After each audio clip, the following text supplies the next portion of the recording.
I'm not the kind of woman who cries over broken champagne glasses. But that night, as I wiped melted ice from the linen tablecloth, I realized it was never about the glass. It was about everything else. My name is Celeste Monroe. I'm 42 years old. 20 years ago, I was offered a job at a design studio in Paris. I turned it down to get married in a garden in Charleston. I used to tell myself I had no regrets. That was before the night I set out 3 plates for dinner, and only 2 were filled. That was before my husband told me I had become invisible. And that was before I decided to rise from the ruins he left me in. I lit the last candle on the table. Cinnamon and orange zest filled the air, mingling with the savory smell of duck roasting in the oven. The dining room glowed with a soft golden hue, the kind that reminded you of warmth, tradition, safety. My son, Luca, called from the hall, "Mom, chill the champagne now." His voice echoed lightly across our 2-story home in Asheville, North Carolina. Nestled between the Blue Ridge Mountains and the wreckage of a marriage I refused to acknowledge. "Not yet, sweetheart," I called back. "Wait until your dad gets home." But deep down, I already knew he wasn't coming. 20 years. We'd married in a small church under a rainstorm, laughing as our umbrellas blew away. I wore lace and boots. He wore a thrifted suit and charm. His name was Nathan Whitmore, and back then, he made me believe I was the most fascinating woman alive. Now, our daughter Isla, 17, walked into the kitchen barefoot, her curls messy and her lips tight. "You want me to slice the fruit for the salad?" she asked, her voice carefully neutral. "Please," I said with a smile that cost more energy than it should have. She opened the drawer with a little too much force. "Using the good knives. This dinner matters," I replied. Luca wandered in next, tall like his father, but with more softness in his eyes. "What time did he say again?" he asked, popping a cube of sharp cheddar into his mouth. 7, I said.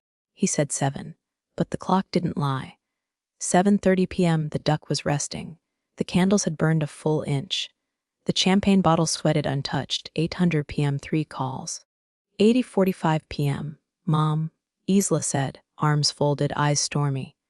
"Can we just eat?" "No," I answered, too fast, too desperate. "He's probably stuck at work," I added, voice faltering on the lie. Luca gently poured a glass of champagne and handed it to me. "To you, Mom," he said, quiet, steady, unbearably kind. "To the best woman I know." We ate without Nathan. Cold duck, warm silence. My throat closed with every bite. At midnight, Isla kissed my cheek and whispered, "Happy anniversary," before disappearing upstairs. Luca helped me clear the table in silence. "It's not the first time he's had a late night," he said, rinsing dishes like it mattered. I nodded. But something heavy inside me had shifted. It wasn't sadness. Not yet. It was premonition. 2:53 a.m. I was still wearing the ivory lace dress I'd worn to dinner. Mascara smudged, champagne untouched. The key turned in the lock. Nathan walked in like he was returning from a jog. Calm, unbothered, like he hadn't missed the dinner, the candles, the children. "You're still up?" he asked, setting his phone on the counter. "It's our anniversary," I said, rising from the couch slowly. He didn't respond, just opened the fridge and poured a glass of water. "We need to talk," he said at last. My heart stilled. "I think we should separate," he continued, clinical flat, like he was canceling a subscription. "I'm done." "Celeste," I blinked. "You're what?" "I'm moving out tomorrow. You can keep the house, but I want the savings, the car, and the cabin. I've spent 20 years working. I want to live for myself now." I steadied myself against the counter. "Nathan, what are you saying?" I asked. "What happened?" "You happened," he snapped. "You used to be alive. Bright, creative. Now you're just tired. Always in that robe. Always predictable." His eyes swept over me with something close to disgust. "You don't even try anymore." The humiliation hit like acid. I swallowed the tears. "Who is she?" I asked. He didn't answer. "How much younger?" He hesitated. 18 years, I laughed. Or maybe I choked. The sound came out somewhere in between. "She understands me," he added.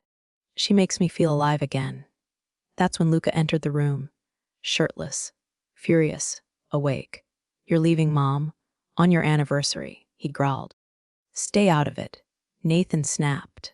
I'm 18, Luca replied, old enough to know what a coward looks like. Nathan's face flushed. I've made my decision, he barked. I'll send someone for my things. And tell Isla if she wants to stay in that overpriced art school, she'd better stop taking after you. He turned.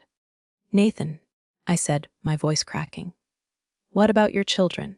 They're grown, he muttered. Don't make me the villain. He slammed the door behind him. And just like that, the air shifted. A figurine fell from the mantel and shattered. So did I. There's a moment after your world falls apart when the silence becomes louder than any scream. It's not grief. Not yet. It's confusion, echoing, endless. I woke up on the living room couch, still wearing the lace dress. My makeup had melted into gray smudges under my eyes. The candles had long burned out. The roast duck sat untouched in the fridge like some grotesque memorial. The house was too quiet, not peaceful, just empty. Nathan hadn't just walked out.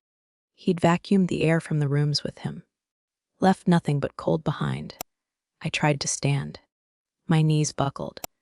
I caught myself on the edge of the coffee table and stayed there, crouched like a broken statue. My breathing was shallow. My head buzzed. This wasn't heartbreak. This was collapse. 7:42 a.m. I heard dishes clinking softly from the kitchen. Luca. I could smell coffee, toast, bacon. He was making breakfast like it was just any other morning. I stood, slowly. Every joint ached like I had aged decades overnight. I walked toward the hallway, but only made it 3 steps before sliding down the wall, clutching the frame. That's where Isla found me. She didn't ask anything, just knelt beside me, tucked a blanket around my shoulders, and whispered, It's okay, Mom. We've got you. The next few days blurred. I didn't eat. I didn't sleep. I didn't speak unless someone directly asked me a question. Isla would bring in soup, tea, whisper soft words. Luca did the laundry, handled the bills, walked the dog, and quietly took over being the adult in the house. It was like my children had stepped into a role I didn't even remember auditioning for. And behind their quiet eyes, I saw it, that terrible fear children feel when the strongest person in their life disappears while still breathing. Day 5. The doorbell rang. Once, twice. Then over and over like a siren. I pulled the blanket over my head. Then came the voice. Celeste Monroe, if you don't open this damn door, I swear I will kick it in myself and drag your ass into the shower. Claire. My best friend from college. The only person who had seen me at both my most brilliant and most wrecked. And she had absolutely zero tolerance for pity parties. Luca let her in. Her heels clicked against the hardwood like gunshots. When she saw me curled on the couch, eyes vacant, robe crusted with God knows what, she didn't gasp. She didn't coddle. She flung the curtains open. Sunlight stabbed through the gloom like a blade. Get up. Claire. No, you don't get to rot. Not like this. I don't want visitors, I croaked. You don't need visitors. You need resurrection. And then she got to work. She picked up clothes, cleared dishes, opened windows, cursed under her breath like a drill sergeant in Lobotan pumps. By the time she sat next to me, everything smelled like bleach and lavender. She pulled me into a hug so fierce I could finally cry. You are not alone, Cell. But you have to fight. You don't get to let him win like this. That afternoon, she dragged me into the shower and stood outside the door yelling reminders like, use conditioner. You're not a crypt keeper. If you cry in there, make it a warrior cry, not a wail. Put on real pants. Pajamas are for the weak. Afterwards, she handed me soup and stood guard until I finished 3 full spoonfuls. When I sat on the bed, she crossed her arms and looked at me like a lawyer preparing cross-examination. Okay. Here's what I've found. What? Your husband didn't just run off with some teenage yoga teacher. She tossed a file on the bed. Has been planning this for months, maybe longer. Inside the folder were documents, names, addresses, transaction logs, He created a shell company, shifted assets, moved money out of joint accounts, transferred the lake house to someone named Calvin Roswell, probably her father. He sold part of his firm to a company registered under a fake name. He didn't just leave you, Celeste. He tried to erase you. I stared at the papers, bile rising in my throat. How do you know all this? I know people. You forget who I used to date. Real estate lawyers never shut up. I blinked. What do I do? She didn't blink. You lawyer up. By 4 p.m., I was sitting across from Daniel Briggs, a family lawyer with a bald head, thick glasses, and a demeanor like a coiled spring. He wore a gray suit and didn't smile once. He looked through the documents, nodded. It's bad, but not impossible. I have no income, I whispered. He took everything. Then we take it back. He slid a contract across the table. I'll work on contingency, but I need leverage, documents, proof. I pulled out the receipt I found on the nightstand. A diamond bracelet, dated 3 days before our anniversary. He scanned it. It's a start. That night, Claire didn't let me go home. She took me to a rooftop restaurant in downtown Asheville. The view overlooked the mountains. The wind carried the scent of pine and night, blooming jasmine. I hadn't eaten in days, but I tried, and that's when it happened. 2 tables away, Nathan, her. She wore the bracelet. She laughed like her lungs were full of champagne and freedom. And Nathan, he looked thinner, smug, smiling. I stood up so fast my chair nearly flipped. He turned, our eyes locked, and I felt it. Not heartbreak. Fire. Claire caught up with me on the sidewalk. I swear I didn't know they'd be there. I shook my head. I don't care. And I meant it. Because for the first time in over 2 decades, I wasn't afraid. Rock bottom doesn't feel like a bang. It feels like dust. Like silence.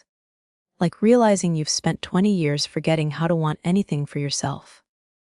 But that night on the sidewalk, staring through restaurant glass at the man who betrayed me and the girl wearing the bracelet meant for me, something inside me finally clicked. It wasn't rage. It wasn't revenge. It was something quieter. Resolve. Claire and I drove back in silence. I was still in that same navy blouse, but it no longer felt like a costume. It felt like armor. When we got home, I didn't curl up on the couch. I didn't cry. I made a list, a real one. To do? Call Daniel, review asset strategy, recheck joint accounts. Look for more documents. Find my old sketchbook, find me. The next morning, I didn't wait for the sun. I got up at 5 a.m., pulled on leggings, tied my hair up, and started digging through the storage closet. I found it in a plastic bin under old holiday decorations. A leather-bound sketchbook, edges frayed, pages yellowed. I opened it. Inside were pencil sketches, fabric swatches, tear-out magazine photos, notes in the margins, and taped the back cover of photo me at 22. Eyes blazing, standing next to a tall man with a crooked smile. Behind us, a blurred fashion runway. To the best designer I know, my doors are always open. Julian West. We'd gone to design school together in Atlanta. He was brilliant, wild, ruthless with his vision. I hadn't seen him in 20 years, but Claire had. I heard he opened an atelier in Manhattan, she said, sipping coffee. 6 locations now. You should call him. I laughed. Right. Hey, Julian, remember me? The girl who vanished into suburbia. Claire raised an eyebrow. He remembers, she said, tapping her phone. I just got off with his assistant. You have an appointment. Tomorrow, 2 o'clock. Madison Avenue. The next day, 200 p.m. Julian West Atelier, Manhattan. The glass tower glimmered in autumn light. I walked into the lobby, heart pounding like I was 22 again, about to present my senior collection. The receptionist gave me a once-over. Peneutral. Ms. Monroe. Mr. West will see you now. His voice hadn't changed. Celeste Monroe, he said from across the room. Look at you. He looked older, sure. Silver temples, sharp suit, but his eyes were still pure fire. We hugged like old friends. Then we sat, and I told him everything. Not just about Nathan, not just about Tiffany. I told him about the silence, the fear, the years I folded myself into corners. When I showed him the sketchbook, he traced his name with his finger. "You were always better than you gave yourself credit for," he said. Then he said the words that stunned me.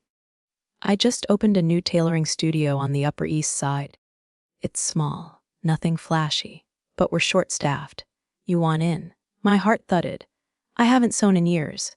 He smiled. "It's like riding a bike. You just forgot that you ever knew how." The following morning, I was back at a sewing table.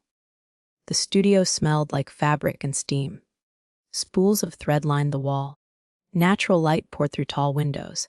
I picked up a pair of shears. My hands trembled. My first stitches were crooked. My back ached. My fingers cramped. But I didn't stop. Not that day. Not the next. By the end of the second week, I could hem a silk gown in perfect silence. Julian would pass behind me and mutter, "Still got it." And I would smile, not quite believing it, but wanting to. For the first time in decades, I wasn't someone's wife, or mother, or burden. I was Celeste again. Then came the moment that changed everything. One of Julian's senior team members burst in with a sequined disaster of a dress. "Governor's donor. Last-minute modification. Our lead's out sick. We need someone." Julian turned to me. "Take it." I blinked. "Me. You're the only one here who remembers how to improvise." My hands moved before my brain could catch up.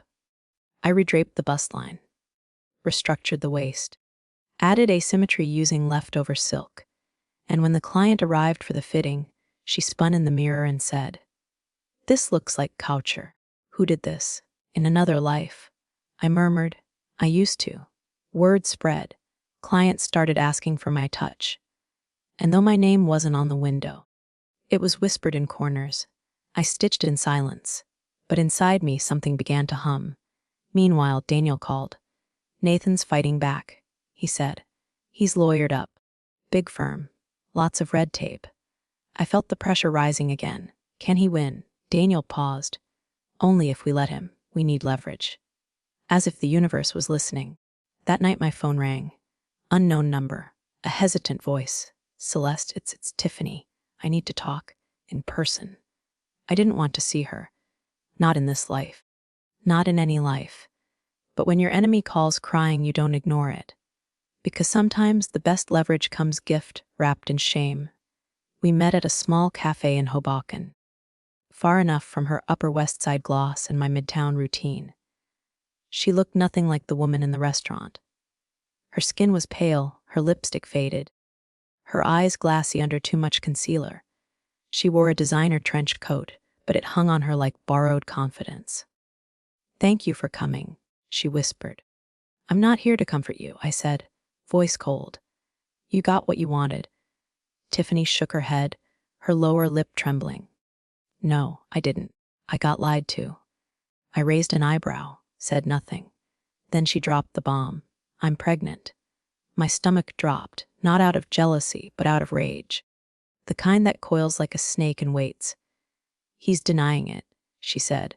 "Says I made it up. Says I'm trying to trap him." She reached into her purse and pulled out a flash drive. "He left his laptop open one night. I copied everything I could. I didn't even understand half of it, but maybe you will." I stared at the drive. "Why?" I asked. "Because I see it now. What he did to you, he's doing to me. And I'm not letting him ruin another life. Especially not my child's." I took the drive. Not because I forgave her, but because truth matters more than revenge. And sometimes, the woman you thought was the enemy turns out to be the next victim in line. That night, Daniel plugged the flash drive into his laptop. I sat across from him in his office, palms sweating. The files clicked open, and just like that, the floodgates burst. Bank transfers, offshore accounts, shell contracts, fake email aliases, real estate sales, digital signatures. Daniel leaned back slowly, reverent like a man in church. "This changes everything." The next court hearing came fast. Nathan showed up in a navy suit, flanked by 3 lawyers. His hair was perfect. His smile smug. There was an empty seat next to him. Tiffany's. He looked around, expecting weakness. But I walked in alone, and I didn't flinch. Daniel stood before the judge. presented the drive, the documents, the timelines. Your Honor, these transactions were executed during the marriage, behind my client's back. We request a full forensic audit. The judge, a sharp-eyed woman with silver hair, leaned forward. Request granted. Nathan's face twitched. The first crack. In the hallway afterward, I was collecting my coat when a shadow blocked the light. Celeste, Nathan said. I looked up. For once, his eyes weren't smug. They were tired. I never thought you'd fight back, he murmured. I tilted my head. You never really knew me. We could still fix this, he said softly. I made mistakes. But maybe we could. No, I interrupted. Calm, firm. Done. You made choices, I said. And so have I. Then I walked away. Outside, Julian waited in his car. When I slid in next to him, the sun cut through the windshield like a spotlight. And for the first time in months, I didn't feel like I was escaping anything. I felt like I was finally moving forward. Over the following weeks, my role at the Atelier expanded. Julian gave me the title creative consultant. Clients requested my designs, not just my alterations. He floated an idea one evening over espresso. There's a national showcase this spring. Emerging Designers of the Year. I laughed. I'm not emerging. I'm resurfacing. Then show them what it looks like to rise twice. That night, I started sketching. The collection was titled Ashes and Thread, a story in silk and lace, of grief, of rebirth, of survival stitched into every seam, muted grays that opened into color, structured jackets that gave way to flowing gowns, pain transformed into beauty. The week before the showcase, I got a call from Daniel. He wants to settle. The offer, 50% of all holdings, full retroactive spousal support, my name cleared of all debt, my ownership restored on the lake house. I'll accept, I said. Before or after the showcase? Daniel asked. Before. I want my stage clean. The day of the showcase didn't feel real. It felt like a dream you have just before you wake up. Half floating, half falling, your heart racing, and you don't know if it's from fear or purpose. I stood backstage in a tailored black blazer and a crisp white blouse. The kind of outfit I used to wear when meeting Nathan's business clients. Back then, I was someone's wife, someone's accessory. But not today. Today I was just Celeste Monroe. No modifiers, no apologies. Julian walked over, glancing at his watch. Your models are ready. I'm not, I whispered. Yes, you are, he replied. Your hands may shake, but your work never does. The lights dimmed.